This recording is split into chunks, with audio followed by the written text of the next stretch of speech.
Belajar berdoa. Chapter 8. Ini adalah vitamin kedua, yaitu berdoa.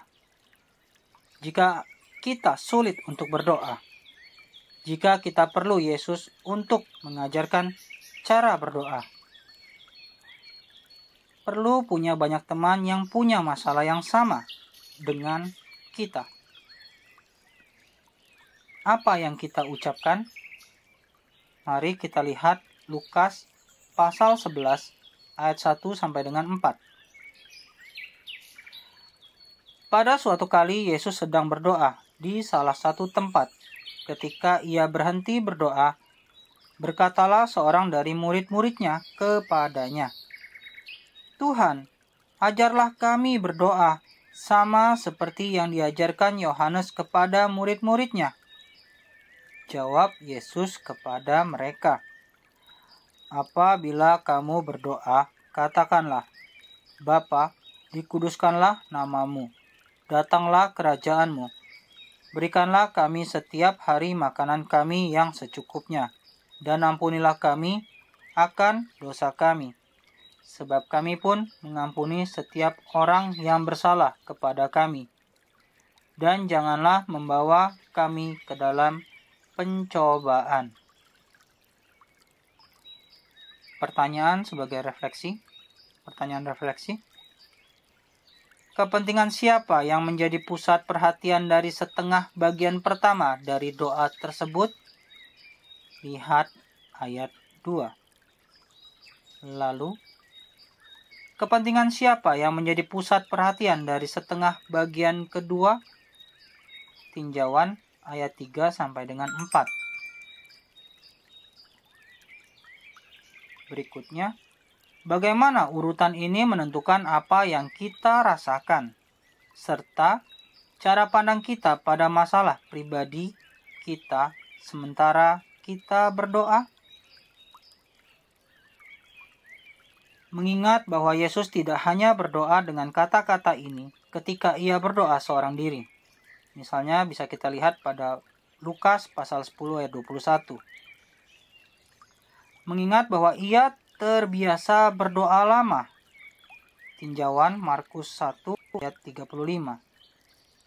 Maka sepertinya tidak mungkin ia menghendaki kita untuk melihat doa Bapa kami ini secara harafiah, tetapi lebih pada serangkaian pokok doa atau topik.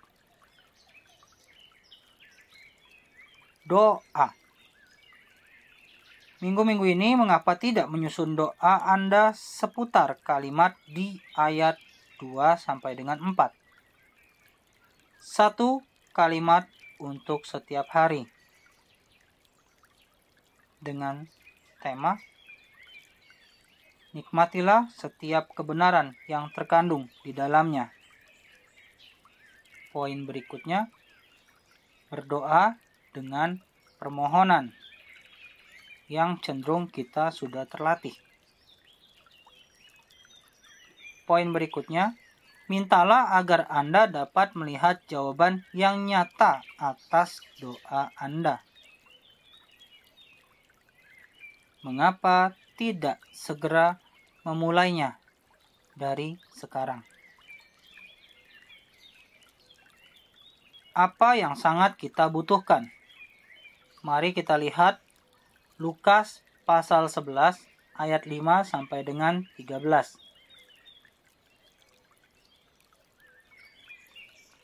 Lalu katanya kepada mereka, "Jika seorang di antara kamu pada tengah malam pergi ke rumah seorang sahabatnya dan berkata kepadanya, 'Saudara, pinjamkanlah kepadaku 3 roti, sebab seorang sahabatku yang sedang berada dalam perjalanan singgah ke rumahku, dan aku tidak mempunyai apa-apa untuk dihidangkan kepadanya.' Masakan ia yang di dalam rumah itu akan menjawab, 'Jangan mengganggu aku'?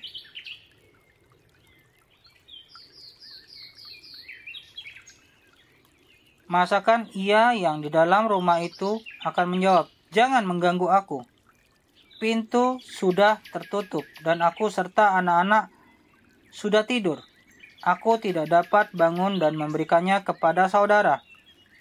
Aku berkata kepadamu, sekalipun ia tidak mau bangun dan memberikannya kepadanya, karena orang itu adalah sahabatnya, namun karena sikapnya yang tidak malu itu, ia akan bangun juga dan memberikan kepadanya apa yang diperlukannya. Oleh karena itu, aku berkata kepadamu, mintalah, maka akan diberikan kepadamu. Carilah, maka kamu akan mendapat. Ketuklah, maka pintu akan dibukakan bagimu.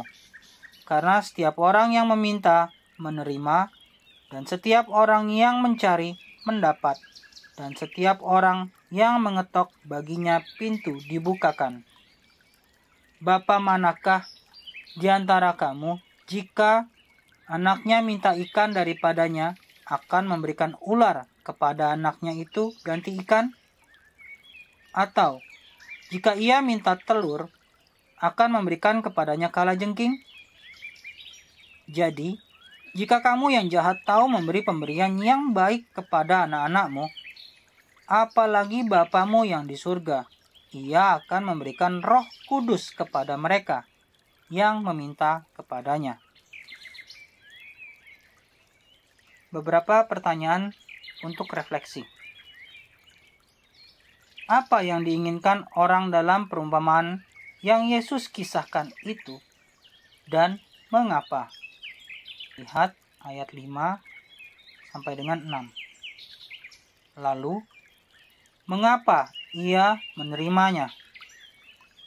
Tinjauan ayat 7 sampai dengan 8. Berikutnya, perbandingan apa yang ia maksud antara bapa dunia yang jahat dengan Bapa kita yang sempurna yang di surga? Lihat ayat 11 sampai dengan 13. Sungguh janji yang luar biasa dalam ayat 10. Kita harus berdoa dengan yakin. Dan janji yang luar biasa dalam ayat 8. Kita harus berdoa dengan gigih. Betapa indahnya kebenaran dalam ayat 13. Kita harus berdoa dengan jaminan, kepastian. Ini adalah akhir yang menarik dari pelajaran.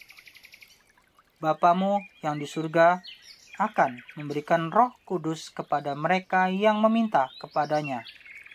Tinjauan ayat 13.